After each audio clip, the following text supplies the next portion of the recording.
Assalamualaikum warahmatullahi wabarakatuh. Bismillahirrahmanirrahim. Alhamdulillah rabbil alamin wa bihi nasta'in 'ala umuri dunya waddin. Wassalatu wassalamu ala asyrofil anbiya'i wal mursalin sayyidina Muhammadin wa ala alihi washabihi ajma'in. Rabbi shrah li sadri wa yassir li amri wahlul 'uqdatam min lisani yafqahu qawli. Yang saya hormati Bapak Fikri Farihin, MPDI selaku dosen pengampu mata kuliah Ilmu Kalam. Yang saya hormati teman-teman kelas 2C yang saya banggakan. Sebelumnya perkenalkan dulu, nama saya Nurfadila. Saya dari kelas 2C Prodi Piau di Universitas Islam Kiai Haji Ahmad Muzaki Syah. Nah, pada kesempatan ini saya akan membuat video untuk memenuhi tugas mata kuliah Ilmu Kalam yang akan dipresentasikan oleh saya sendiri. Saya sekarang akan mempresentasikan tentang materi perbandingan teologi klasik dalam Islam, khususnya mengenai pandangan beberapa aliran teologi tentang kehendak mutlak Tuhan, keadilan Tuhan, perbuatan Tuhan, dan perbuatan manusia. Nah, dalam sejarah perkembangan pemikiran Islam ini, para ulama berbeda pendapat dalam memahami hubungan antara kekuasaan Allah dan kebebasan manusia. Nah, perbedaan ini kemudian melahirkan beberapa aliran teologi seperti Jabariyah, Qadariyah, Mu'tazilah, dan Ahlus Sunnah wal Jamaah. Meskipun berbeda pandangan, semua aliran tersebut bertujuan untuk memahami ajaran Islam secara lebih mendalam. Nah, untuk yang pertama kita akan membahas tentang kehendak mutlak Tuhan. Menurut aliran Jabariyah, Allah telah memiliki kehendak yang mutlak dan tidak terbatas.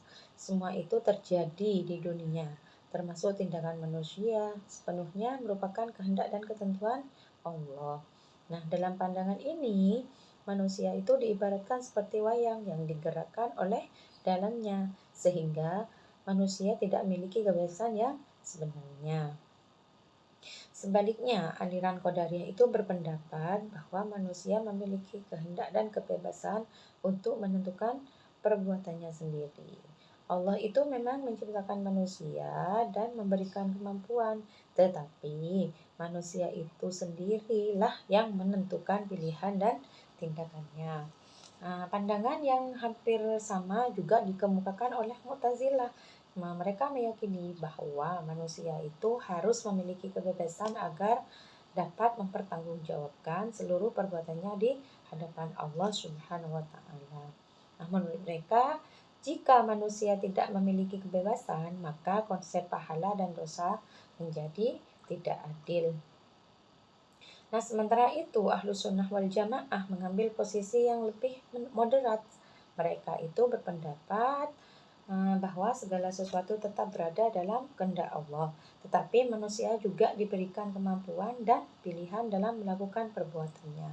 Nah, selanjutnya kita akan membahas mengenai keadilan Tuhan. Nah, menurut Mu'tazilah itu Allah adalah zat yang maha adil dan tidak mungkin berbuat zalim kepada makhluknya. Oleh karena itu, manusia harus diberi kebebasan agar keadilan Allah dapat terwujud secara sempurna. Sedangkan Jabariyah berpendapat bahwa semua yang dilakukan Allah pasti akan adil, karena Allah memiliki pemilik mutlak seluruh alam semesta. Nah, dengan demikian manusia tidak berhak mempertanyakan keputusan Allah, seperti itu teman-teman. Nah, adapun Ahlus Sunnah wal Jamaah berpendapat bahwa Allah adalah maha adil dan maha bijaksana. Segala keputusan itu dan ketentuan Allah pasti mengandung hikmah, walaupun terkadang tidak dapat dipahami sepenuhnya oleh akal manusia, seperti itu. Nah, selanjutnya pembahasan mengenai perbuatan Tuhan. Menurut Mu'tazilah, setiap perbuatan Allah itu selalu didasarkan pada hikmah dan keadilan. Nah, Allah itu tidak mungkin melakukan sesuatu yang bertentangan dengan sifatnya yang maha adil itu. Sementara itu Ahlus Sunnah wal Jamaah itu berpendapat bahwa Allah itu bebas melakukan apa saja sesuai dengan kehendaknya. Nah, akan tetapi semua perbuatan akan tetap mengandung kebijaksanaan, keadilan, dan hikmah yang sempurna. Sedangkan menurut Jabariyah, semua yang terjadi itu merupakan bentuk kekuasaan untuk Allah yang tidak dapat dibatasi oleh siapapun.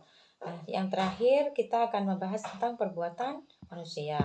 Menurut Jabariyah itu manusia pada hakikatnya tidak memiliki kekuasaan terhadap perbuatannya. Semua tindakan manusia diciptakan dan ditentukan oleh Allah Subhanahu wa taala. Sebaliknya, Qadariyah berpendapat bahwa manusia sendirilah yang menciptakan dan menentukan perbuatannya, sehingga manusia itu bertanggung jawab penuh atas seluruh tindakannya.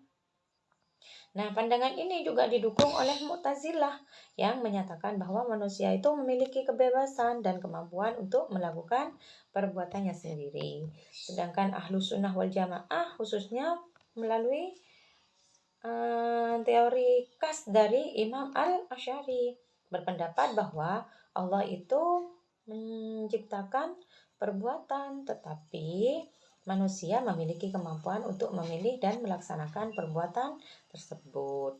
Nah, dengan demikian manusia itu tetap bertanggung jawab atas segala yang dilakukannya.